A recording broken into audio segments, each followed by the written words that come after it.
Hello students, welcome everyone. আমরা এর আগের ক্লাসে দশম শ্রেণীর অনুপাত ও সমানুপাত চ্যাপ্টার কমপ্লিট করেছি। আজকে আমরা দশম শ্রেণীর অন্য একটা পার্ট দ্বিঘাতকরণী সেটা শুরু করব। তো যা সমস্ত ক্লাস হয়েছে আমাদের প্লেলিস্টে আছে, সেখানে তোমরা দেখে তোমাদের প্রবলেম সলভ করতে পারবে।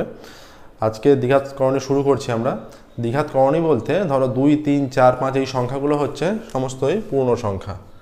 2, 3, 4, 5। এবার যদি এমন একটা ধনাত্মক সংখ্যা আমরা পাই, ধনাত্মক মূলদ সংখ্যা মনে করো a, ধনাত্মক মূলদ সংখ্যা আমরা পেলাম a মনে করো, যেটা পেলাম যেমন √5 আছে, √7 এইরকম এমন একটা সংখ্যা পেলাম যেটা কোনো মূলদ সংখ্যার বর্গ নয়, যেমন √7 হতে পারে, বা আমরা এটাকে ভাবছি যেটা ধনাত্মক এবং কোনো মূলদ সংখ্যার বর্গ নয়। এইরকম যদি হয় তাহলে সেই সংখ্যাটাকে বলা হবে শুদ্ধ দ্বিঘাতকরণী। এটাকে বলা হবে শুদ্ধ দ্বিঘাতকরণী, যেটা কোনো সংখ্যার বর্গ নয়, ঠিক আছে, এবং ধনাত্মক হবে।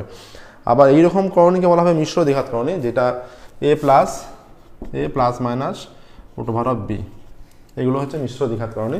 এটা হতে পারে এরকম 2 + - √3, এর একটা উদাহরণ হলো, ঠিক আছে।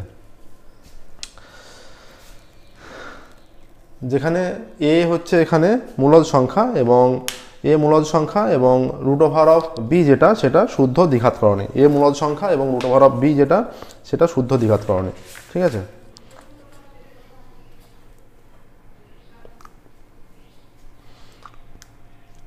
তোমাদের যদি একটা অমূলদ সংখ্যা চাই, এই কোশ্চেনটা আর থাকে, হ্যাঁ, যে √π, এটা মনে রাখবে, √π এটাই তুলে দেয় যে √π এর সংখ্যাটা কি সংখ্যা। হ্যাঁ, মনে রাখবে যে √π এটা অমূলদ সংখ্যা, কিন্তু এটা দ্বিঘাতকরণী নয়। √π একটা অমূলদ সংখ্যা, কিন্তু এটি দ্বিঘাতকরণী নয়, ঠিক আছে। এবার দেখবো আমরা, দেখো এবার যাবো আমরা সদৃশকরণীতে, অসদৃশকরণীতে। অসদৃশকরণী, ঠিক আছে। সদৃশকরণী আমরা কীভাবে পেতে পারি? সদৃশকরণী ধরো √π এইরকম আছে, √π 45 মান আছে, আর √π 80 মান আছে। তাহলে এটা ক্ষেত্রে √π 45 মানে 5, 3, 3, তাহলে 3√5 হচ্ছে, এটা থেকে 3√5 আসছে। আর এখানে দেখো 80টাকে আমরা ভাঙলে এটা চলে আসছে 2, এবার 40টাকে 2, 20, আবার 2, 10, আবার 2 × 5, 5 × 10, 20, 40, 80, তার মানে 4টে 2 বাইরে এলে 2টো 2, তার মানে 4√5। তাহলে এরা এই যে 3 × √5, 4 × √5, এদের সঙ্গে যে রুটের যে মানটা আছে সেটা একই আছে, এইগুলোকে আমরা বলবো সদৃশকরণী। এবার যদি পৃথক থাকে তাহলে আমরা বলবো অসদৃশকরণী। হ্যাঁ, যদি পৃথক থাকে আমরা বলবো অসদৃশকরণী। যেমন ধরো এইরকম হচ্ছে 7√3, 5√2, এরা অসদৃশকরণী হবে, কিন্তু এখানে মিল থাকছে, এই রুটের মানটা মিল আছে, ঠিক আছে, এরা সদৃশকরণী, তাহলে আর এগুলো অসদৃশকরণী হয়ে যাচ্ছে। সদৃশকরণীর সংখ্যাটা এরকম বলবো যে 2 বা ততোধিক শুদ্ধ দ্বিঘাতকরণী যদি একই করণীর মূলদ গুণিতক হয়, মানে যেমন এখানে √5 এর গুণিতক আমরা, ঠিক আছে, এগুলোকে শুদ্ধ করণী বলা হয় বা সদৃশকরণী বলা হয়, সদৃশকরণী বলা হবে, ঠিক আছে। এগুলোকে আমরা এই সমস্ত শুদ্ধ করণীকে সদৃশকরণী বলবো। আর যদি এইরকম কন্ডিশন না পাই আমরা, যে মূলদ গুণিতক যেটা মানে √5 এর যে গুণিতক সে আলাদা আলাদা রুটের গুণিতক হচ্ছে, সেগুলো আমরা অসদৃশ বলবো, ঠিক আছে। আসলে সংজ্ঞাটা আমরা এরকম বলবো, যে সকল শুদ্ধ দ্বিঘাতকরণী সদৃশকরণী নয় তারা অসদৃশকরণী, ঠিক আছে।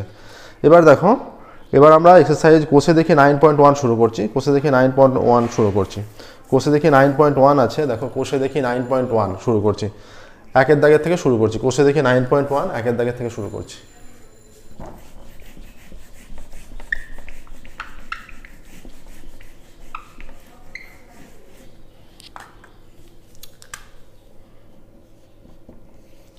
একের দাগের একেরটা কি বলেছে? একের দাগের একের বলেছে যে মূলদ ও অমূলদ সংখ্যার গুণফল আকারে লিখি। মূলদ ও অমূলদ সংখ্যার গুণফল আকারে লিখতে বলেছে।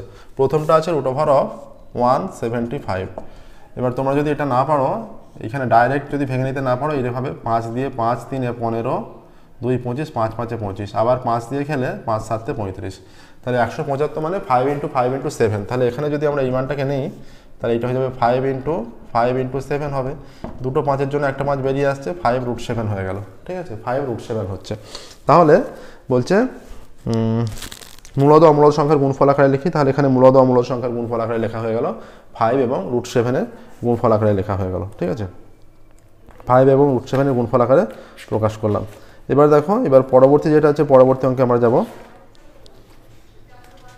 এবার আমরা পরবর্তী এগুলো যদি তোমরা ডাইরেক্ট ভেঙে নিতে পারো, ডাইরেক্ট পুট করতে পারো। ডাইরেক্ট যদি না হয় তাহলে ওইভাবে ভেঙে নিয়ে তারপর এখানে পুট করবে, ঠিক আছে? তাহলে দুটো সংখ্যার গুণফল আকারে প্রকাশ হলো, মূলদ অমূলদ গুণফল। নেক্সট দিয়েছে দুইয়েরটা, 2 root over of 112, ঠিক আছে?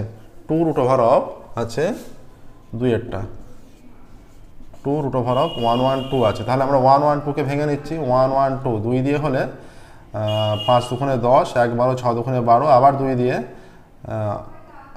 2 দুগুণে 4, 28 হচ্ছে, আবার 2 দিয়ে 14, আবার 2 দিয়ে 7।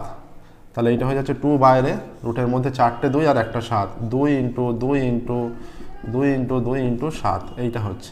তাহলে 4টে 2-এর থেকে দুটো 2 বেরিয়ে আসছে, দুটো 2 বেরিয়ে এলে 4 হয়ে যাচ্ছে। তাহলে 2 ইন্টু 4 √7 হয়ে যাচ্ছে, তাহলে 8 √7 হয়ে যাচ্ছে, ঠিক আছে? 8 √7 হলো। 8 √7 যখনই হচ্ছে তাহলে এটা মূলদ ও অমূলদ সংখ্যার গুণফল আকারে আমরা প্রকাশ করতে পারলাম। দেখো 3-এর দাগেরটা এইভাবে সিম্পলিফাই করতে হবে। 3-এর দাগেরটা কি বলেছে? 3-এর দাগেরটা বলা আছে √108, √108, 108। তাহলে 108টাকে কীভাবে ভাঙবো আমরা? 108 2 দিয়ে হলে 5 দুগুণে 10, 54, 2 দিয়ে 27, আবার 3 9 27, এখানে 3 3। তাহলে হয়ে যাচ্ছে রুটের মধ্যে দুটো 2, 3টে 3, দুটো 2-এর জন্য একটা 2 আর একটা 3, তাহলে 6 বেরিয়ে এলো। এই দুটো 2-এর জন্য একটা 2 আর দুটো 3-এর জন্য একটা 3 বেরিয়ে এলো, তাহলে 3 দুগুণে 6 হয়ে গেল বাইরে, আর রুটের মধ্যে 3 আছে, তাহলে গুণফল আকারে প্রকাশ হয়ে গেল। নেক্সট দেখো আছে √125 আর √119 আছে।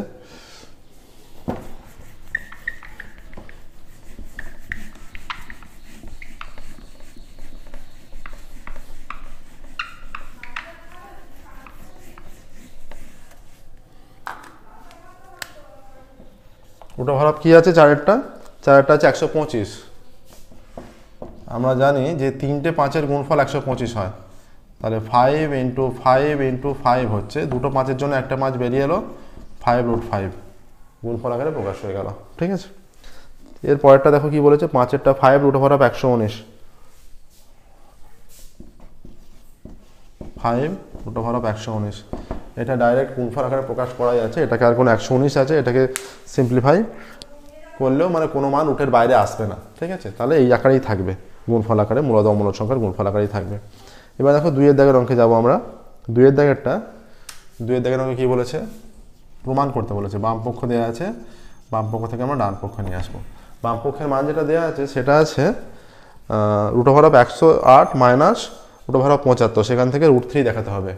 √108 মাইনাস √75, এখান থেকে √3 দেখাতে হবে। 108 মানে কত?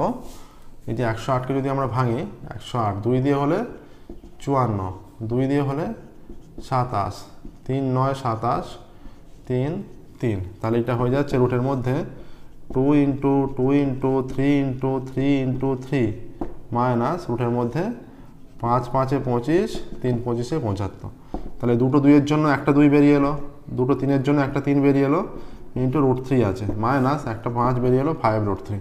তাহলে এখানে হচ্ছে 3 দুগুণে 6 √3 মাইনাস 5 √3 সমান √3, এইটা আছে। বাম পক্ষে এটা আছে। ডান পক্ষে কি আছে? ডান পক্ষ কি দেওয়া আছে? ডান পক্ষে আছে, আচ্ছা ডান পক্ষ শুধু √3 আছে, তাহলে ডান পক্ষ আমরা √3 লিখে নিলাম। অতএব বাম পক্ষ সমান ডান পক্ষ হয়ে গেল, প্রমাণিত হয়ে গেল। এইভাবে করবে, ঠিক আছে? নেক্সট দেখো, এবার 3-এর দাগে যাব আমরা। এটাও দেখাতে বলেছে, বাম পক্ষ থেকে ডান পক্ষের মান দেখাতে হবে, প্রমাণ করা 3-এর দাগে।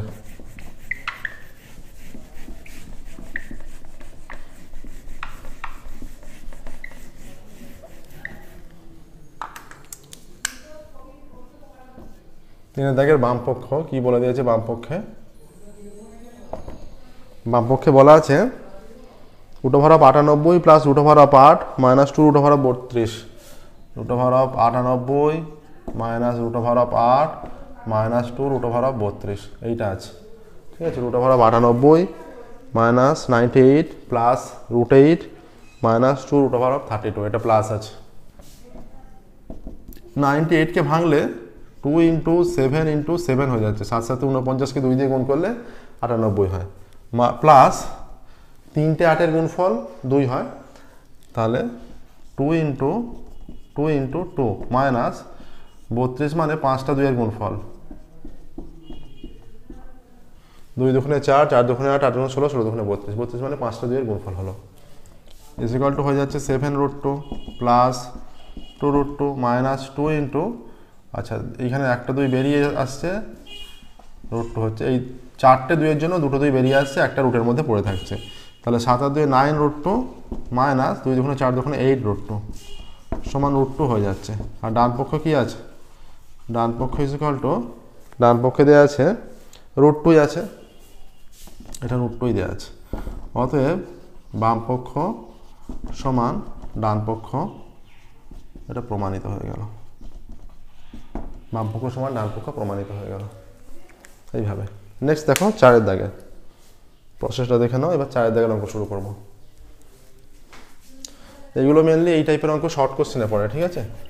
1 নাম্বার 2 নাম্বারের জন্য হচ্ছে, করণীর আরও অনুশীলনী আছে, সেটা সেখান থেকে 3 নম্বর অঙ্ক আছে।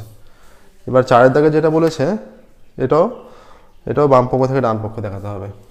4-এর দাগে বাম পক্ষে কি আছে দেখি, বাম পক্ষ সমান 3 root over of 48 minus 4 root over of 75, 3 root over of 48 minus 4 root over of 75, 3 root over of 48 minus 4 root over of 75 plus root over of 192 plus root over of 192, এইটা আছে ইজ ইকুয়াল টু, এবার 48কে ভাঙছি, 48কে ভাঙলে 2 24 2 12 2 6 2 3 আসছে, রুটের মধ্যে এটা 3 2 2 2 2 3 16 48 into 3 minus 4 রুটের মধ্যে 5 5-এ 25 3 25-এ 75 প্লাস 192টা কত হবে, 192কে যদি আমরা ভাঙি 2 দিয়ে করলে 8 দুগুণে 16, এই 9 দুগুণে 18, 9 2 1 12 96 হচ্ছে, 2 দিয়ে হলে 48 দুগুণে 96, 2 দিয়ে 24, 2 দিয়ে 12, 2 দিয়ে 6, 2 দিয়ে 3, 1 2 3 4 5 6, 6টা 2 আর একটা 3, 2 2 2 2 2 2 3, এইটা আসছে, 6টা 2 একটা 3 ইজ ইকুয়াল টু, এখানে কি হচ্ছে, এখানে 3 আছে, আচ্ছা এখান থেকে 4টে 2-এর জন্য 2টো 2 বেরিয়ে আসবে, 2টো 2 মানে 4, 4 রুট 3 হয়ে যাচ্ছে, মাইনাস 2টো 5-এর জন্য একটা 5 বেরিয়ে এলো, 4 ইন্টু 5 রুট 3 প্লাস, আচ্ছা 1 2 3 4 5 6, 6টা 2-এর জন্য বেরিয়ে আসবে 3টে 2, 3টে 2 মানে 8 রুট 3 হয়ে যাচ্ছে, ইজ ইকুয়াল টু 3 4-এ 12 রুট 3 মাইনাস 4 5-এ 20 রুট 3 প্লাস 8 রুট 3, 12 আর 8-এ প্লাসে 20 root 3 minus 20 root 3 is equal to 0 হয়ে যাচ্ছে, ঠিক আছে। এটা 0 এলো, দেখো প্রসেসটা দেখো, 0 মান এলো। আচ্ছা ডান পক্ষে কি আছে, ডান পক্ষ সমান 0, অতএব বাম পক্ষ ইজ ইকুয়াল টু ডান পক্ষ প্রমাণিত হয়ে গেল। বাম পক্ষ থেকে ডান পক্ষ প্রমাণ করতে বলেছে, দেখো প্রমাণ করে দিলাম। নেক্সট দেখো এর প্রসেসটা দেখে নাও। এবার আমরা 5-এর দাগে যাব। 5-এর দাগে সরলতম মান নির্ণয় করতে বলেছে, মানে সরল আকারে প্রকাশ করতে বলেছে, সরলতম মান নির্ণয়।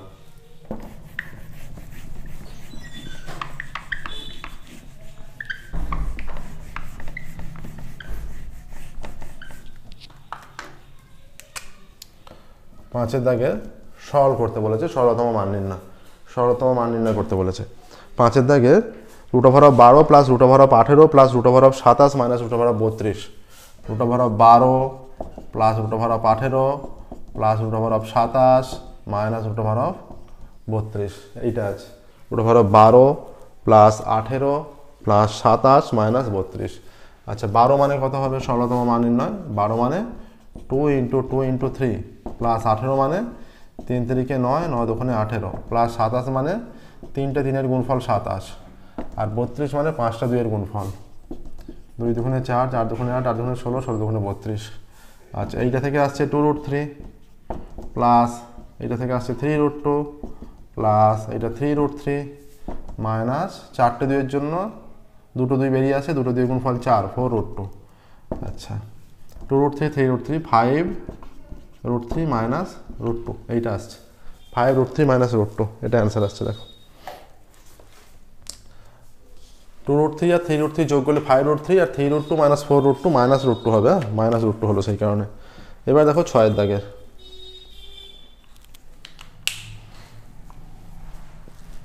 এটা কমপ্লিট হলো। 6 দাগের দেখো,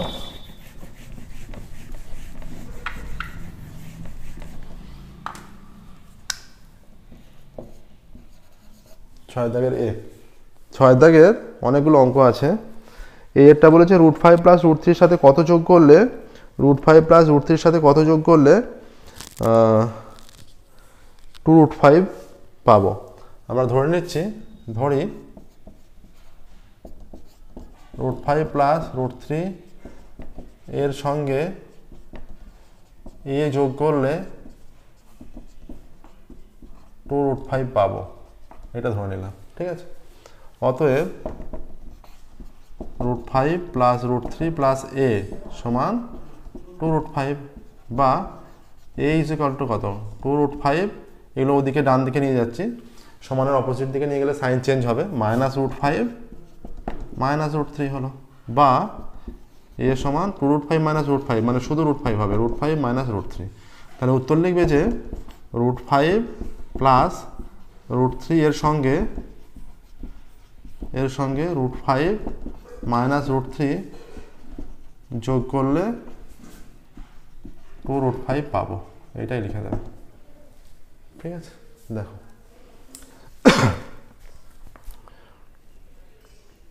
বা এটা ডাইরেক্টও করে দিতে পারো, এ না লিখে, যে বুঝতে পারবে যে 2√5 থেকে এটা ডাইরেক্ট মাইনাস করে দিলে, এত কিছু লিখতে হবে না, তাহলে সরাসরি হয়ে যাবে। কিন্তু যদি 2 নম্বরে থাকে এইভাবে করবে, 1 নম্বরে থাকলে সরাসরি মাইনাস করে দেখিয়ে দেবে, 2 নম্বরে থাকলে এইভাবেই কষে দেখাবে। 6 বি কি বলেছে দেখি। 6 বি বলেছে যে 7 মাইনাস √3 থেকে কত বিয়োগ করলে 3 প্লাস √3 পাবো। একইভাবে করছি আমরা, 7 মাইনাস √3 থেকে এ বিয়োগ করলে 7 মাইনাস √3 থেকে এ বিয়োগ করলে 3 প্লাস √3 পাবো, 3 প্লাস √3 পাবো। হলো, তাহলে এবার কি হবে, অতএব 7 মাইনাস √3 প্লাস এ, আচ্ছা এ বিয়োগ করছি minus A is equal to 3 plus √3 হচ্ছে, বা এই সংখ্যাগুলোকে আমরা ওদিকে নিয়ে যাচ্ছি, minus A is equal to 3 plus √3 minus 7 মাইনাসে মাইনাসে প্লাস √3 হচ্ছে, বা মাইনাস এ বা মাইনাস এ সমান এটা 2√3 মাইনাস 4, বা minus A is equal two minus common নিলে এটা হয়ে যাচ্ছে 4 মাইনাস 2√3 হবে। আচ্ছা মাইনাস মাইনাস কেটে দিলে অতএব এ ইজ ইকুয়াল টু 4 মাইনাস 2√3। অতএব 7 মাইনাস √3 থেকে 4 মাইনাস 2√3 বিয়োগ করলে 3 প্লাস √3 পাবো, এইটা। ঠিক আছে, এটাই আসছে। 7 মাইনাস √3 থেকে 4 মাইনাস 2√3 বিয়োগ করলে 4 মাইনাস 2√3 বিয়োগ করতে হবে, 4 মাইনাস 2√3 বিয়োগ করলে 3 প্লাস √3 পাবো। নেক্সট দেখো সি এরটা,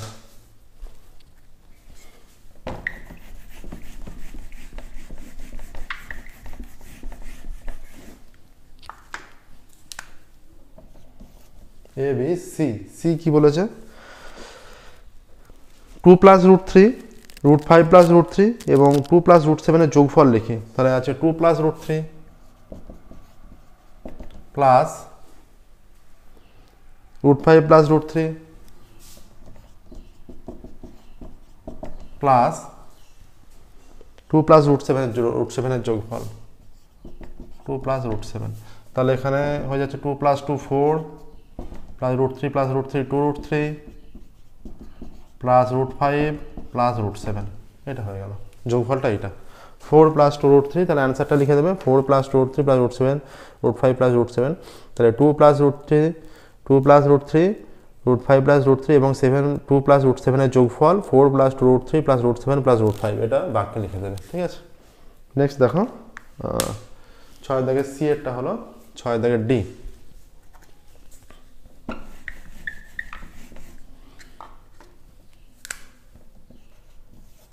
ডি কি বলেছে দেখে, 10 - √11 থেকে 5 - 3√11 বিয়োগ করি ও বিয়োগফল লিখি। তাহলে বিয়োগ করলে কি হবে, 10 - √11 থেকে মাইনাস বিয়োগ করছি -5 + 3√11 -5 + 3√11, তাহলে এটা হচ্ছে 10 - √11, মাইনাসে মাইনাস এটা +5 হয়ে যাচ্ছে আর এটা -3√11 হচ্ছে, ইজ ইকুয়াল টু 10 আর 5 এটা 15 হচ্ছে আর -3 আর 1 4 4√11 হচ্ছে। তাহলে 15 - 4√11, তাহলে বিয়োগ করলে হয়ে যাচ্ছে, আমরা বিয়োগ করছি এবং বিয়োগফলের মান কত, বিয়োগফলের মান 15 - 4√11 বিয়োগফলের মান, অতএব বিয়োগফলের মান হবে, বিয়োগফলের মান লিখি, অতএব বিয়োগফলের মান 15 - 4√11, এটাই হচ্ছে বিয়োগফলের মান। এবার দেখো এটা হলো ইয়েরটা। এবার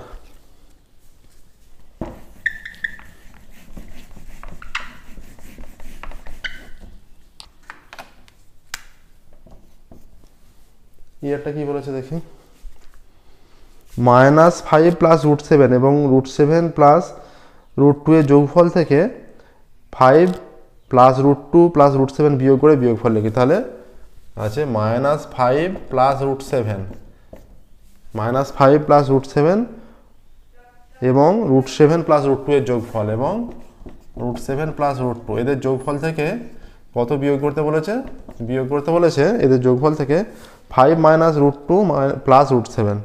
ঠিক আছে, 5 - √2